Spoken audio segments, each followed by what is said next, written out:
Hello everybody, welcome to Brumis Radio. This is program B for Belarus with our Vlad Baranich. Vlad, hello. Hello, we're back after full recovery from COVID-19. Today we are going to discuss the status of the fight Belarus is waging against COVID-19, the way people treat it, the way Vlad fell ill like 3 weeks ago, and he was not in the hospital, but that was definitely COVID-19. So we'll share. He will share with us the way he was ill, how it felt, what he took in order to recover, and after that we'll be covering the whole situation in Belarus, economy, people's mood, especially as we entered a very important, hectic as it were right now, political campaign, presidential elections. But first of all, full recovery. How did you fall ill and what did you do? Well, actually, it has been 3 weeks, not 3, 4 actual weeks ago. I officially for myself, I counted from... self-diagnosed yourself, right? Yes. Well, officially, I was never ill at all. You know, I visited my local medical center. So you were not diagnosed with COVID-19? No, I don't know what they wrote in the records on the computer. Now everything is computerized and they see all this analysis. But they never did a test, which actually I would say later about the medical our professional level of our medics. Those I consider as excellent because they didn't imprison me, as they say. They didn't put me into isolation, into hospital where I would be worse than I would. I know, but if you were so ill or that you couldn't move, if you had pneumonia, that would be unreasonable for them to let you go. Yes. Since they detected they have no pneumonia, so they just decided. Actually, there was one doctor, my what would be called home doctor, or we have this. In Belarus we have the system of medical centers, which to explain a little bit, it's called polyclinics, polyclinica. Medical yes, center. Medical center with all possible doctors there, but it's like you go there daytime, and if something serious, they prescribe you or they send you to the hospital. So how did you discover that you had COVID-19, first of all? Initially I hoped it was something like flu, because on May 1st I just felt a little fever, 37.2, something like that, not running nose, but stuffy nose, and but I could feel these odors, everything. So scent was there, so I thought, well, it's not as bad, maybe. But all this pressure, I read about this scary stuff online, especially in those opposite sites, those oppositional sites, those with Telegram channels. They bombard mind with all these, pictures, their corpses being taken away in plastic bags. But first of all, it's like, look at the situation, right? We have the evidence, well, not the evidence, but essentially reasons to have doubts in the official statistics, right? As of today, 27th of May, we have about 39,000 of coronavirus cases, but 214 deaths. But we have more cases than Sweden, more cases than Ukraine, but probably 10 times, 15 times less deaths cases. So that means that we had a lot of people saying, like, they went to the medical centers, they were not given any tests. So essentially we have the reasons to doubt the official statistics. Absolutely. And that is why you are a very good example of that. Absolutely. You diagnosed yourself based on some... yes, sir. Evidence. Based on my experience, I would say all this official statistics is pure baloney. That's right. It's because I've never been diagnosed officially. Well, when it was first 5 days, I felt like so. I first went to the doctor. It was Saturday. something like that. It was day off, but they had at this medical center they have those emergency, so to say, doctors. They just do diagnose you and say that gave you some prescribe some medicine. Well, prescribe this stupid, more like placebo stuff. It's forgot its generic name. Was invented during Soviet times against flu, but in US it was not proven, but they said that it is just placebo. But anyway, I was taking it, and after like 3 days, temperature normalized. Well, I was glad, cool. I'm fine. But then in 2 days again, it was like day 5th maybe of this. To the May 5th, maybe 6th. I felt again this temperature returned back to 37.4. And was the most important, why I say it was COVID, because I felt all feeling, I lost all feeling of scent. Just like couldn't scent anything. Like somebody switched it off completely. I never in my life. No nose. I went through many flus, and just I had this nose problem. Always all the time. All the time, and have this since childhood. But never in my life it was like. Distorted feeling of scent is something strange, but that's absolutely like chlorine. I could smell, this bleach. Right. Or something like that. Yeah, but tell us one thing that you experienced and experimented with yourself, trying to see whether your lungs are okay. Oh yes, before that actually, I would say the most. I don't know what. First of all, I would like to say that. This illness this COVID is absolutely different from the flu, because I remember flu. I had like even the severest flu, like 3 days walking. I never been in bed. Just there was like third day was the crucial. Second day actually was the most severe, third day better, and fourth day was absolutely, completely normal, no temperature, everything, and I never, was on sick leave. But this time it was, this everything what they describe about it, except even I felt that I had lack of air. I don't know. Maybe it was psychological fit, because read about this. Oh, maybe I have this. You need CT problem, because right. They made. I went before that. I was coughing, but it was coughing for like 2 months. Maybe it was since like beginning of March. But it is just maybe I have allergy and maybe something like that. So it's I didn't. Take it into consideration. But again, when you read about this, you feel lack of air and everything like that. And I went to the doctor when I felt temperature jumped then 38.6. But what's interesting, I didn't feel it. It was like I felt like influenza.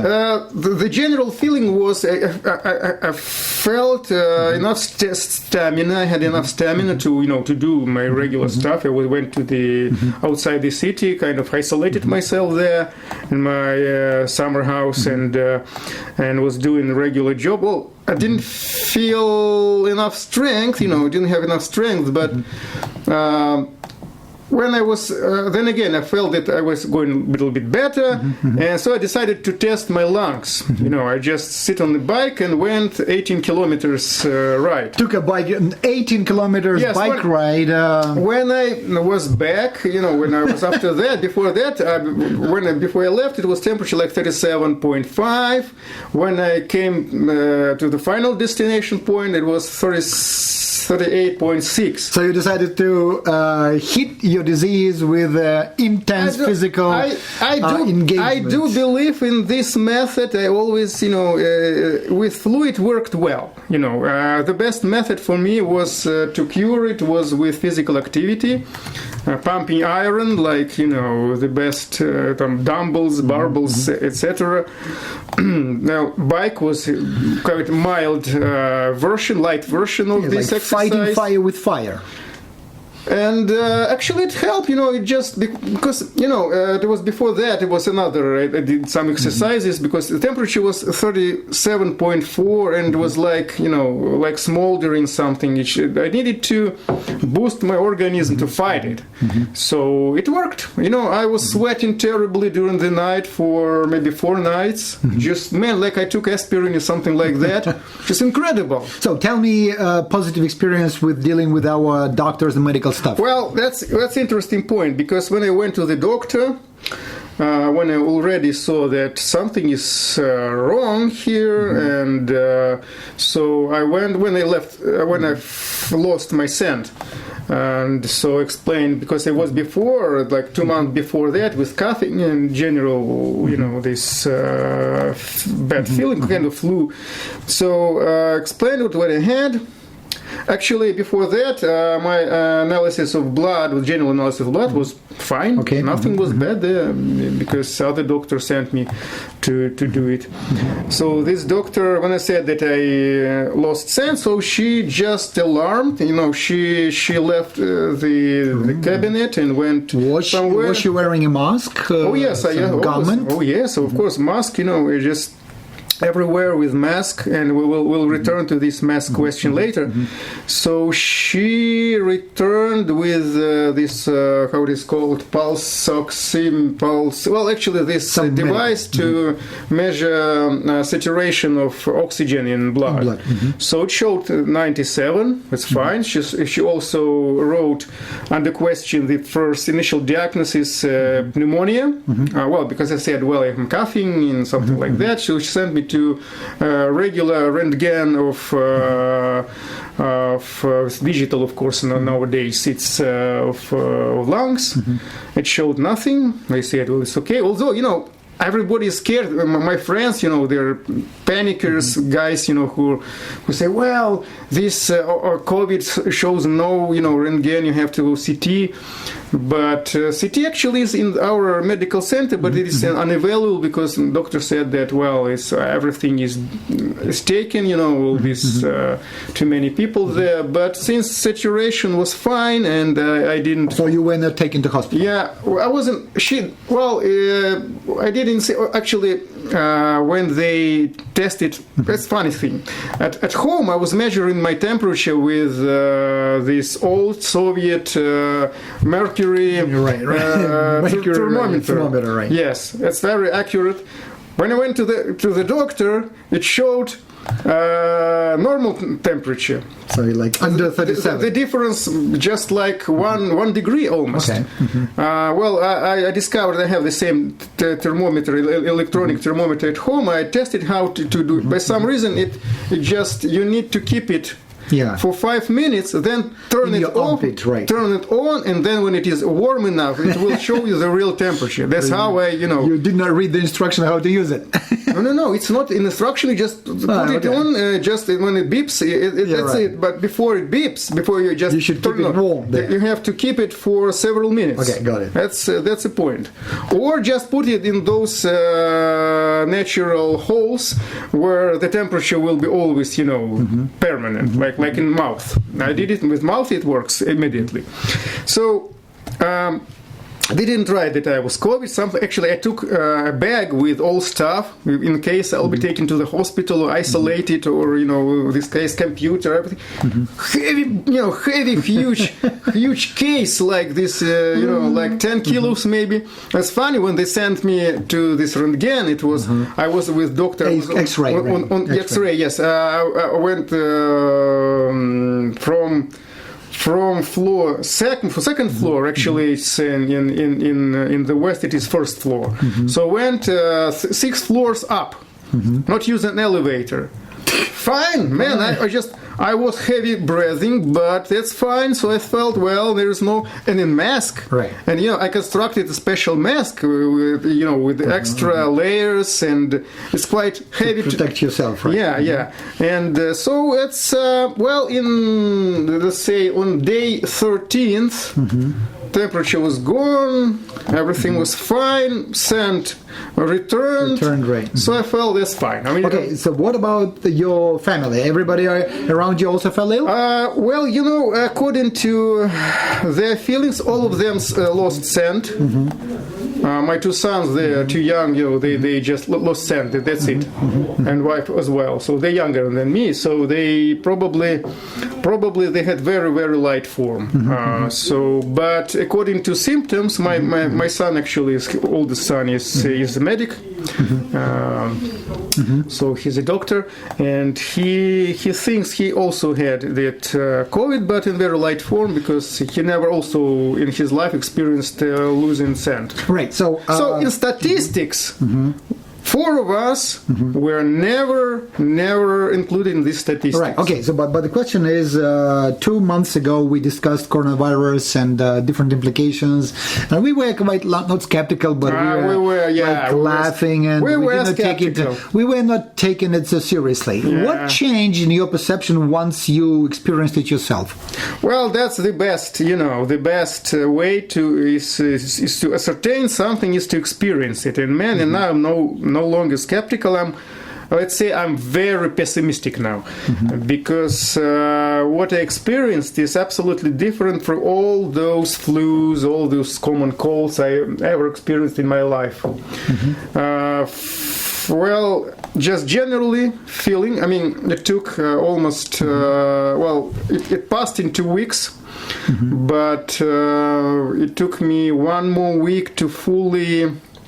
to fully feel myself in normal physical form. In one week I was like, 2 weeks of illness itself. Then I took self-isolation for 2 weeks, although nobody imposed it on me. I could easily walk everywhere and spread that stuff. So, but again, I wasn't coming to you here because we had this period when we postponed. And actually, it just what they write about this coronavirus is that it's psychologically difficult. It's something new, something dangerous. If in normal situation, I would never think about lack of oxygen. I never thought about it in my life. Just because I was physically active. I was in, before when we were young, in boxing, martial arts, in bodybuilding all my life. And I'm like fitness freak and health food freak. Health food, right? Yes, and so maybe that helped me a lot. Right, but now but we were skeptical because especially didn't have enough information. We thought that was as an average ordinary flu, and essentially we that time the whole world didn't have enough information about the nature of this virus. And our authorities took this position, because what I remember how we were talking about it our last program, because we took it from the point of view, like in other countries, they efficiently closed down their country. They locked down put people into isolation. They locked down people. What they called self-isolation. It is not self-isolation. It's not self. Self is something you impose on yourself. People were interned, locked down. They were under home arrest. If you read about all these tracking devices, like in Poland, to say nothing about Moscow, what's going on is just like a curfew, unannounced curfew, and. Not only there, but worldwide, New York, and Europe, Spain, Italy. This mild attitude in Belarus was quite, since we're libertarians, we like this, freedom is the main thing for us, the main value, I would say. And but the problem is that our authorities should have announced wearing masks everywhere. That's the biggest Do you see many people wearing masks today? Because in May we had a few major mass events like parade, 9th of May, and the authorities. Just look around the public transportation system. You do not have everybody wearing a mask. Some people do, some people don't.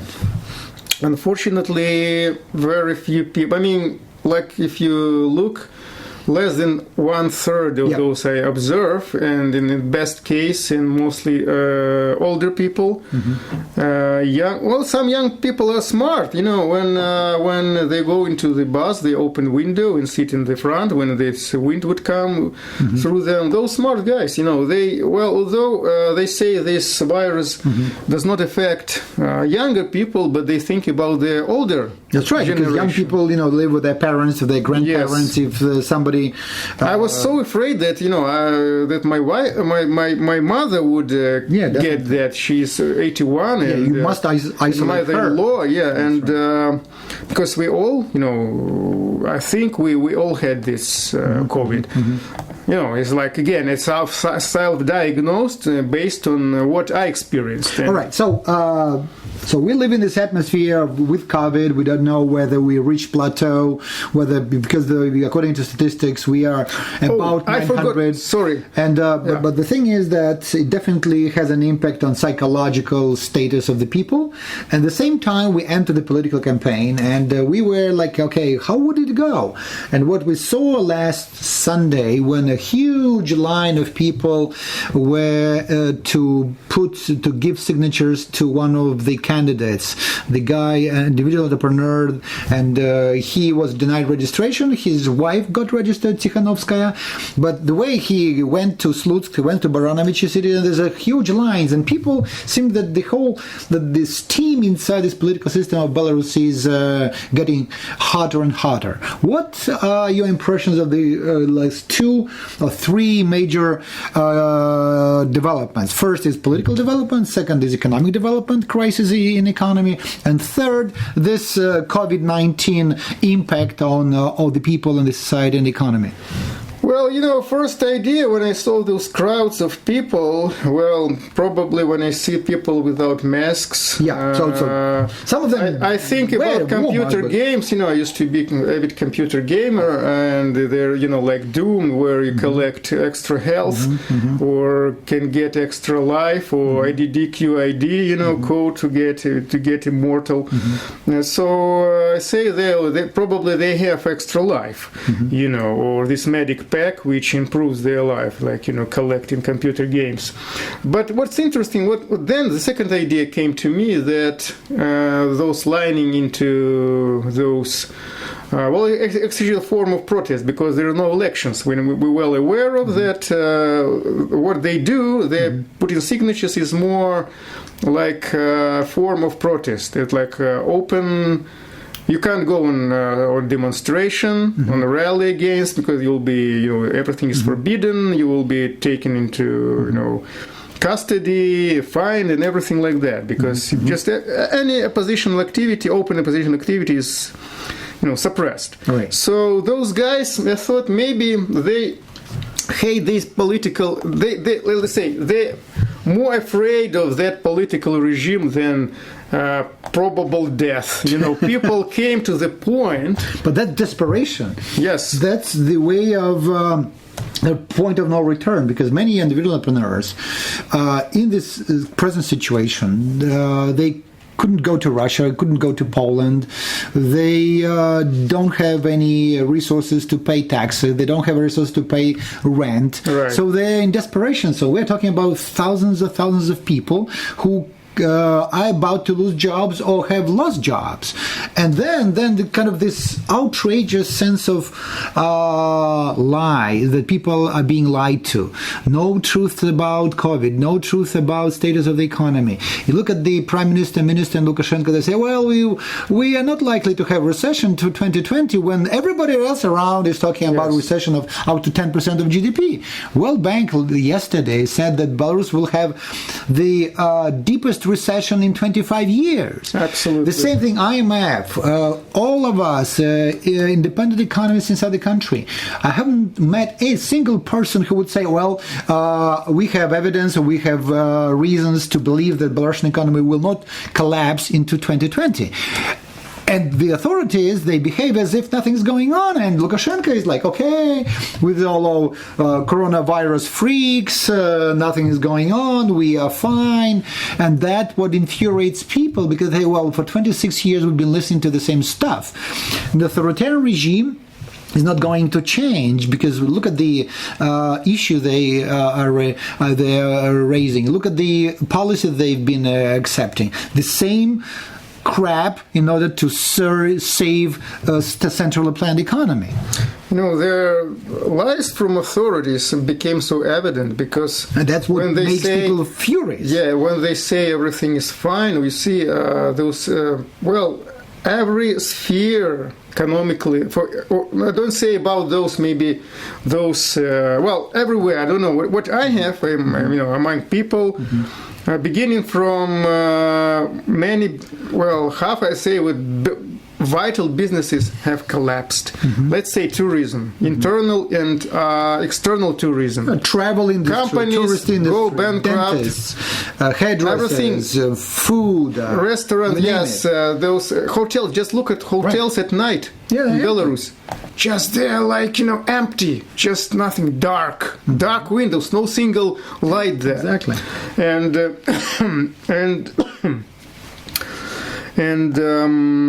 But that's it. We're talking about that. So, do you see any change in the political area in the situation when psychologically people feel deceived, cheated, and again, about over 500,000 people about to lose jobs, and there's obviously people really start to recognize the fact that they're citizens, that they should say something, should have a say in the whole thing. Well, they could have alleviated this a little bit. Not only, let's say, for example, they could, for those entrepreneurs who have their boutiques at or just stalls at those huge, these trading centers, what they're called, business centers, and they still have heavy, rent duties on them, and even that so-called. How it is called? Remember, these unemployed people, they have to pay extra freeloaders. But the Lukashenko made a decision to postpone the implementation of this order for 1 year. So essentially, they were supposed to start paying full price of their utility bills, utility services, but that was postponed from 1st of May 2020 to 1st of May 2021. Ah, so they postponed it. Yeah, because that was absurd. It's absurd. We have like 500,000 people without work. Because when you said that you punish them, that not only businesses suffered due to borders closing. Those guest workers used to work mostly in Russia. That's right. Again, in Poland as well, but mostly in Russia. They're all back with no income. And essentially what the World Bank and other organizations forecast, it's a considerable reduction of remittances. So on average, Belarus got about $2 billion in remittances. That was the income of household that was spent inside the country. And this year, it will not be there. Of course. And, to say, when I mentioned, this tourism business, my website, expert.by, it was, based on tourism, internal, with working with foreigners. Of course, this business now collapsed or just suspended, let's say. Just no activity there and no perspectives, let's say. I forgot to say one thing. We were talking about doctors, and maybe it's a separate topic, but again, I didn't finish about doctors. Why they say they're very professional? I mean, because I was expecting they would take me to the hospital, but they did wise thing, actually. Maybe from my point of view. They sent me back home, they didn't, but now what they do, I see what doctors. I have some doctors who I know. As I said, my son is a doctor, and what they do is just amazing. I mean, with their salaries, meager salaries, they're on the verge of. They're like those, field medics. Like during the war, they're under the fire and they, pull people out, they just take them and they try to save them, and that's incredible. With lack of everything they have, lack of, most important, they have no, this new disease. But at the same time, look at this case of Bobruisk doctors and medical workers. They complained that, Lukashenko ordered to give additional payment to them. They were not given any payment. So I say, well, they protested. So we've been working in very severe conditions. So, and who is more important, the president with the decree or some bureaucrats who calculate minutes and hours of work? And even Lukashenko commented on that, saying, why are we counting these kopecks and these rubles? Why don't we just pay them in order to have justice and to have ordinary, honest attitude to these people? This is outrageous. When you look and compare salary of the ordinary hockey player at the Dynamo, the top favorite president's hockey team, Dynamo. I was told they're just ordinary, out of rank, this just general player. He receives $5,000 per month. I don't know if it's true, but I was told by one guy who is in these circles of sports. And compare this $400 which doctor receives. Man, that's who is more important. And these hockey players, they're also down. I think sport as a form of entertainment will be down again. But doctors are here, and they're important. So what I see that authorities do, it's not only incompetence, horrible incompetence. It's just on the verge of. Look, we're talking about a major like shakedown of the whole system, right? Because we have so many factors that can change the attitude of the people. First of all, we are in the beginning of the political campaign. We are in the middle of the economic crisis and social crisis. Do you think that again, there's in normal times people don't care about the political activism, civic activism, about their being cheated by the authorities? They accepted so many horrible things like increase of pension age, right? Reduction of their wages, maltreatment of the authorities, education disaster, so many things. So the humiliation was outstanding, and humiliation was universal. Do you believe that Belarusians are finally beginning to realize and recognize that they should have a say in their own country? Well, I'm quite pessimistic here because so many times we had this special program about Belarusians and their psychological profile, so to say, since one of the first programs of ours, if those listeners can find them. And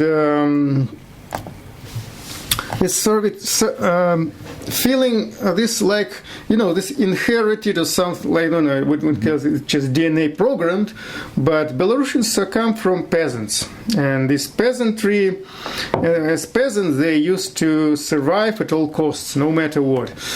I have one guy who lives for a long time in Poland, and he has business taking and accommodating those guest workers, mostly from Ukraine. And he said that Belarusian guest workers are the most valued among Polish bosses because they say they are perfect slaves. Slaves, right. They say they never complain. Let me give you one outrageous number that illustrates the quality of Belarusian governance system. According to the estimate of the think tank think tanks by, 77% of heads of region districts in Belarus have agrarian background. 77% of executives, district councils, they are graduates of 4 major agrarian universities in Belarus: in Gorky, in Grodno, in Minsk, and Vitebsk Veterinary Academy. That's it. So just it's prevailing. It's agrarians took over Belarus, and I know of any agrarian guy who had any slight understanding of economics, of economic theory, of what's going on in the world. They know something about cows, about wheat, about rice, about fruit and vegetables, but they had no idea about economic growth, about prosperity, science, about well-being, about entrepreneurship. And Lukashenko is the same guy. So just imagine, out of 118 districts, 77% of them are agrarians. So the country got kidnapped by these agrarian guys, I call them, and you cannot talk to them. I would call them collective farm bosses. Collective farm mentality. It's like the collective farms. They formally were converted into agrarian enterprises. But that we have this major one big collective farm, and that's why we say that Lukashenko is a boss of Company Limited Belarus. He runs it. All of them understand him perfectly well because they are the same. They are birds of a feather. They flock together. They understand each other perfectly well. And for them, we, with linguistic university degrees, with Belarusian State University, doesn't have a single head of the district in the country. Why do we have Belarusian State University in the first place? Nobody from Belarusian State Economic University. Nobody from a degree from the Western University. Nobody. If you look and that's just outrageous. That's I'm afraid that those who listen, these foreigners who people outside Belarus, even those who live here, those local expats, they don't fully understand what agrarian means. I don't know, even compare it with, maybe, let's say it's a bunch of rednecks, American rednecks. They who run Wall Street, Washington, D.C., Stanford University, Pentagon, Harvard, Pentagon, everything. Everything, and one of the not successful or bankrupt rednecks runs the White House. Right, and in this case, you don't have a dialogue. They excommunicate you. They ignore you because you don't belong to their value nest, as it were. If you look at their faces, if you look at those pictures with Lukashenko, those who in his circle. I remember always the movie. Remember this Man in Black, and there was that black lady who was, sort of keeper of some value of the universe, and she was waitress at the restaurants where those aliens appeared, and she said there was a guy with IQ of a cannoli. So those guys, I always say, those guys, they have IQ of a cannoli. No, but that's about they are cunning, they cheat, because that's the collective farm. The collective farm, when I was a small kid, and steal. That's right. That was when you worked in the collective farm, you were supposed to take everything you need from the collective farm, and that was like when you go to other person's garden or whatever field, right? You cannot steal because it's stealing from a person. Correct. But when you go to the collective farm field or fruit garden, whatever, it was I took it. There was nobody's. It's not a crime. It's a how to say it's a good value. Something like that's a fair exchange of goods. within the society and the economy. They call it, you take yours. That's right, that's right. So, thank you, Vlad, for your input, and that's good that you fully recovered. We wish you never get it again, and we're looking forward to many more programs. Let me remind you guys that we had the program Fighting Coronavirus and the Deepening Multi-Level Crisis in the Time of Presidential Election Campaign in Belarus, and we covered that topic with Vlad Baranich, a country consultant and media analyst. You can go to his media outlet Expat BY and find many more information about Belarus in English. We wish you well. We wish you full recovery and, of course, optimism in difficult times to come. Goodbye. Thank you. Goodbye.